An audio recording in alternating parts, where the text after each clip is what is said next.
चलो, कैसे हैं आप? Welcome to PSM.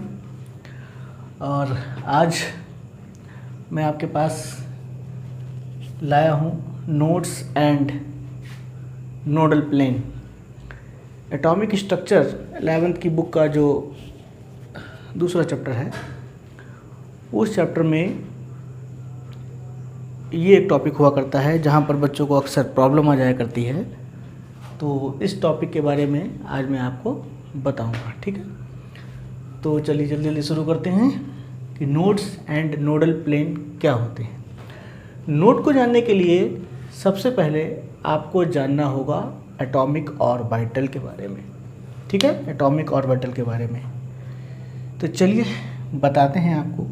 देखिए, सपोज करिए ये एक न्यूक्लियस है और इस न्यूक्लियस के बाहर अकॉर्डिंग टू बोर इलेक्ट्रॉन जो है वो क्या करता है, मूव करता है किसमें, सर्कुलर पाथ में, ठीक है। सर्कुलर पाथ में जो है इलेक्ट्रॉन मूव करता है। अकॉर्डिंग टू पाउली क्या होता है कि इस इलेक्ट्रॉन की पोजीशन जो है वो और वेलोसिटी में से कोई भी जो है वो सर्टेन नहीं होता है, ठीक है। आप इसकी पोजीशन भी एक साथ और वेलोसिटी एक साथ मेजर नहीं कर सकते हैं। यानी कि ये इतनी तेज़ी के साथ घूमता है कि आप इसको ये एग्जैक्टली नहीं बता सकते हैं कि ये कहाँ पर है, ठीक है। आप इसको जो है वो एग्जैक्टली नहीं बता सकते हैं कि ये कहाँ पर है। तो होता क्या है कि जब इलेक्ट्रॉन तेज़ी के साथ में घूमता है, जब इलेक्ट्रॉन तेज़ी के साथ में घूमता है तो क्या होता है कि एक बहुत तेज़ी के साथ में घूमता है, यूं यूं यूं यूं यूं ऐसे ऐसे ऐसे ऐसे ऐसे घूमता है घूमता है घूमता है घूमता है घूमता है। देखो क्या दिखाई दे रहा है आपको, न्यूक्लियस के बाहर, ठीक है, न्यूक्लियस के चारों तरफ क्या होता है, ये एक इलेक्ट्रॉन क्लाउड बन जाता है, ठीक है। इलेक्ट्रॉन क्लाउड बन जाता है और इस इलेक्ट्रॉन क्लाउड में यानी कि इस एरिया में ही कहीं ना कहीं जो है वो इलेक्ट्रॉन होगा, ठीक है। इस एरिया में ही कहीं ना कहीं इलेक्ट्रॉन होगा, इससे बाहर तो नहीं होगा ना। तो इस एरिया में इलेक्ट्रॉन के पाए जाने की संभावना यानी कि प्रोबेबिलिटी सबसे ज़्यादा होती है, इस एरिया को ही आप एटॉमिक ऑर्बिटल कहते हैं, ठीक है। तो क्या डेफिनेशन इसकी होगी बेटा, the area around nucleus where probability of finding an electron is maximum is known as atomic orbital। Clear? ये बिल्कुल वैसा ही केस है जैसे आप सीलिंग फैन को देखिए।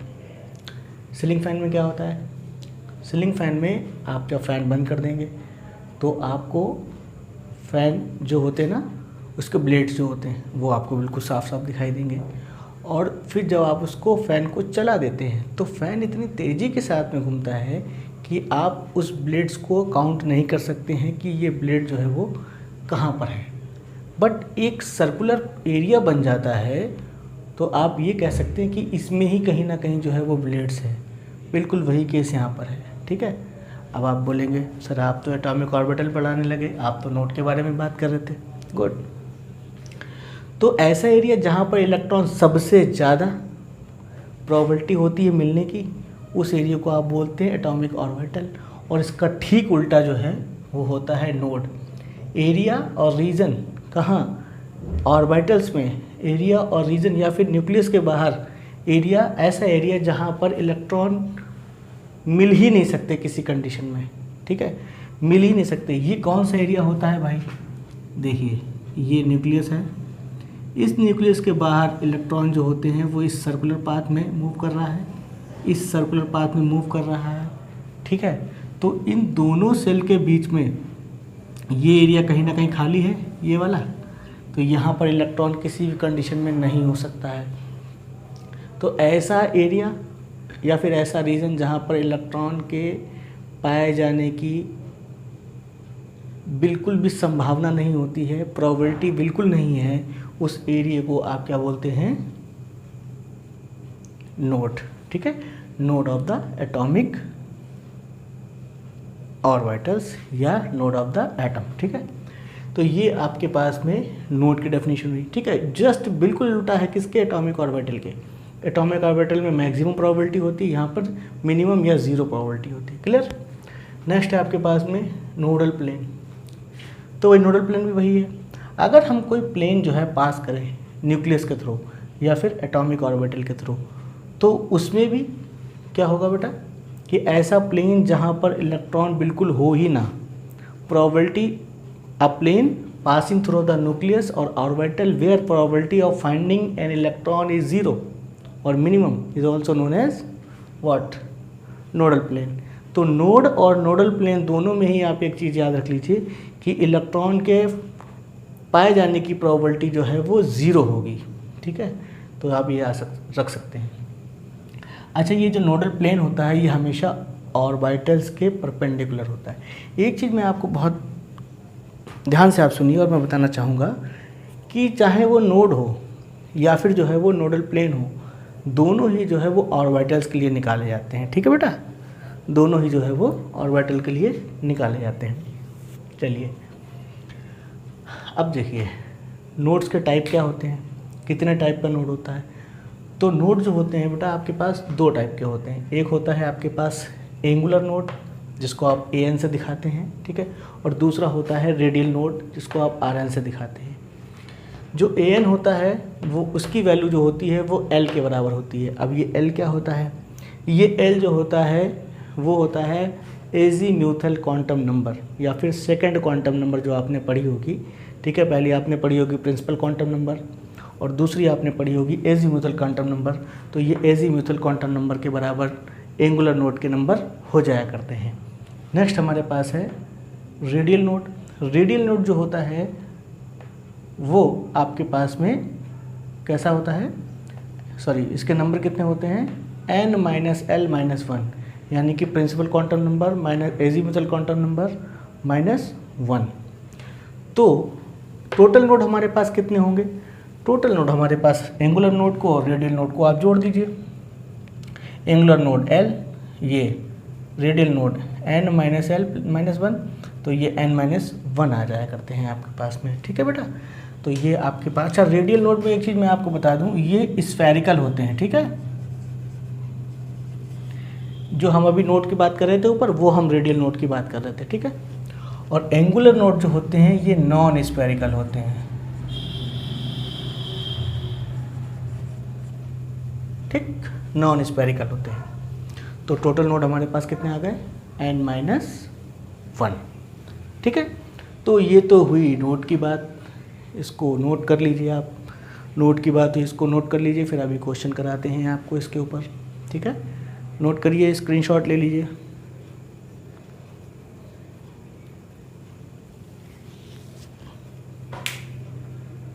हो गया, चलिए तो अब क्वेश्चन कर लेते हैं, देखिए सपोज करिए हमको निकालना है किसमें, हमारे पास है 1s के लिए मुझे जो है दिखाई दे रहा है, 1s के लिए जो है वो मुझे निकालना है क्या, एंगुलर नोड और रेडियल नोड। तो बेटा देखिए 1s, ये 1 क्या होता है, ये जो वैल्यू होती है ये n यानी कि प्रिंसिपल क्वांटम नंबर के बराबर होती है, जो कि हो जाएगी 1। और s के लिए l की वैल्यू क्या होती है, 0 होती है ना। तो हमारे पास एंगुलर नोड जो आ जाएगा वो क्या आ जाएगा, l की वैल्यू के बराबर, l कितना है हमारे पास, 0 है, तो ये हो गया 0, है ना। और रेडियल नोड हमारे पास क्या होंगे, रेडियल नोड बेटा हमारे पास हो जाएंगे n-l-1। देखो बेटा ये 1, n की वैल्यू 1 आई है ना, और ये 0 हो गई, ये 1 आ गई, माइनस का 1 प्लस का 1 कैंसिल और 0। तो रेडियल नोड आपके पास कोई भी नहीं होंगे और एंगुलर नोड भी आपके पास में कोई नहीं होंगे। एक्चुअली 1s में कोई भी नोड नहीं होते हैं, तो टोटल नोड भी आपके पास में क्या आ जाएंगे, 0, टोटल नोड भी 0 आ जाएंगे आपके पास में, ठीक है। तो इस तरीके से आप किसी का भी निकाल सकते हैं, है ना। चलिए हम दूसरा क्वेश्चन करते हैं। देखिए यहाँ पे देखिए, सपोज करिए हमें निकालना है कुछ 2s का मान लीजिए, चलिए ठीक है। n की वैल्यू कितनी, n की वैल्यू कितनी होगी बेटा, n की वैल्यू होगी 2, l की वैल्यू कितनी 0, एंगुलर नोड कितने l की वैल्यू के बराबर, पीछे देखो l कितना है 0, radial node n minus l minus 1, n कितना है 2, 0 माइनस 1, 2 में से 1 गया। तो रेडियल नोड आपके पास 1 हो जाएगा और एंगुलर नोड जो है वो 0 हो जाएगा। टोटल नोड की अगर मैं बात करूं, दोनों को ऐड कर देंगे, हमारे पास आ जाएगा एंगुलर नोड कितना 0 और ये 1, तो हमारे पास 1 आ जाएगा। ठीक है, ऐसे आप किसी का भी निकाल सकते हैं, कोई दिक्कत नहीं है। देखिए फिर से देखिए, हमने सपोज करिए निकाल लिया, चलिए 3D का निकालते हैं आपके लिए, है ना। 3D का निकाल लिया तो यहाँ पर हमारे पास क्या हो जाएगा, n की वैल्यू 3 और l की वैल्यू कितनी, नहीं याद आ रहा है, अच्छा जी देखो नहीं याद आ रहा तो SPDF 0 1 2 3 ये l की वैल्यू होती हैं, तो l की वैल्यू d के लिए 2 होती है। तो हमारे पास एंगुलर नोड कितने l इक्वल टू 2 और रेडियल नोड कितने n minus l minus 1, 3 minus 2 minus 1, तो ये बेटा कितने होगा 0 हो गया, माइनस का 3 प्लस का 3, तो टोटल नोड हमारे पास कितने हैं, है ना 2 और 0, 2 आ जाएंगे। तो इस तरीके से आप किसी का भी जो है वो नोट्स निकाल सकते हैं, है ना। जल्दी से इसका जो है आप स्क्रीनशॉट लीजिए, फिर मैं आपको नोडल प्लेन के बारे में बताता हूँ। ठीक है, नोडल प्लेन के बारे में बताता हूँ।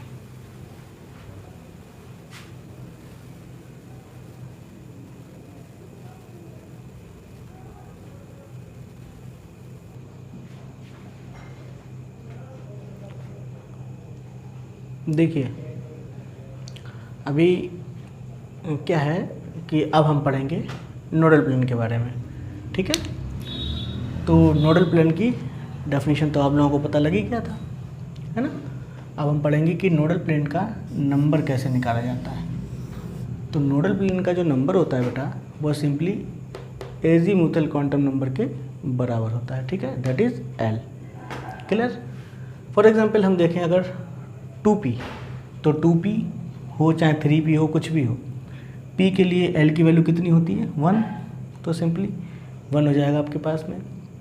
3dxy d के लिए l की वैल्यू कितनी होती है, ऑब्वियसली 2 होती है, तो 2 हो जाएगी वैल्यू। 3dz d वाला ही है, तो l की वैल्यू कितनी 2, तो नोडल प्लेन कितना 2, बट ये रॉन्ग हो जाएगा। आप इस केस को याद रखिए, ये एक एक्सेप्शन है जो dz² में हमेशा आपको नोडल प्लेन की वैल्यू 0 ही आनी है। ठीक है, और यही क्वेश्चन आपको आएगा नीट में। ठीक, तो याद रखिए ये आपके पास में एक एक्सेप्शन हुआ करता है। अब एक चीज़ हम आपको बहुत ही बेहतर बताने जा रहे हैं, देखिए नोट करके लिख लीजिए इसको। क्या होता है बेटा कि एक रेडियल नोड जो है दैट इज़ 1 रेडियल नोड जो है आपके पास में वो इनफाइनाइट पे बनता है। ठीक है, एक रेडियल नोड जो है वो कहाँ बनता है, इनफाइनाइट पे बनता है। ठीक है, तो अगर हम उसको भी इंक्लूड कर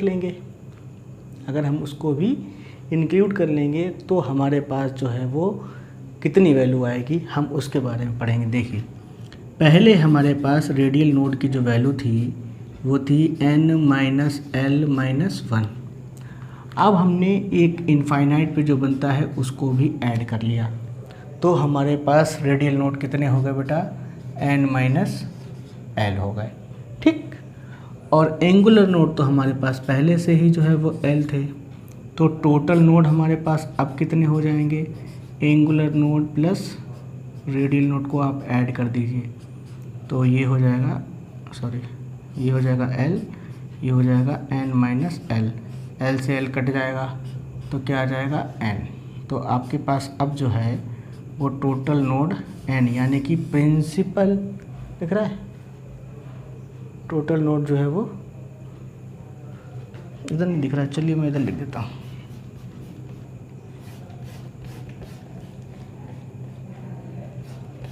देखो तो टोटल नोड हमारे पास कितने हो गए, AN प्लस RN, यानी कि ये L और ये N माइनस L, L से L कैंसिल, तो आ गया टोटल नोड की वैल्यू हमारे पास N।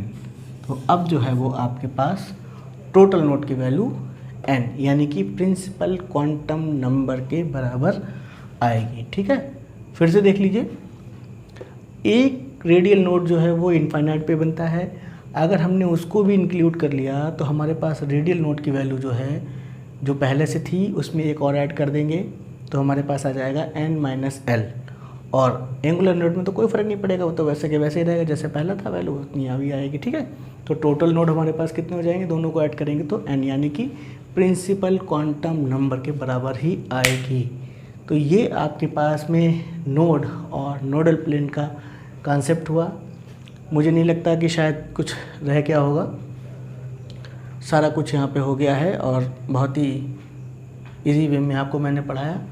इससे रिलेटेड अब आप क्वेश्चन करिएगा और उम्मीद करता हूँ कि सारे क्वेश्चन आपके हो जाएंगे। ठीक है, जैसे मैंने निकाल के आपको बताया 2-3 क्वेश्चन, ऐसे ही बाकी के क्वेश्चन भी आप कर लीजिएगा। किसी के लिए भी आपको निकालनी हो, किसी भी ऑर्बिटल के लिए, बस N की वैल्यू फाइंड करिए, L की वैल्यू फाइंड करिए, दोनों में रख दीजिए, बस ख़त्म।